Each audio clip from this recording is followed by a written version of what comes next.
Write an algorithm to solve the problem of non-functioning light bulb. First, turn on the switch. If the bulb does not glow, check the power supply. If power is available, check the bulb. Replace the bulb if it's fused. Otherwise, call the electrician and check wiring or holder connections.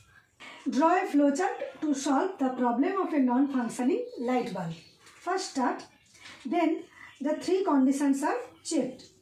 First condition, is the bulb switched on? First we check the bulb switched on or not. If this is no, then the switch on.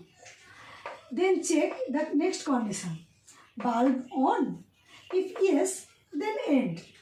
If no, then second condition check, is it burned out?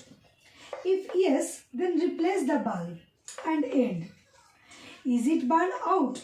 If no, if the answer is no, then call electrician and end.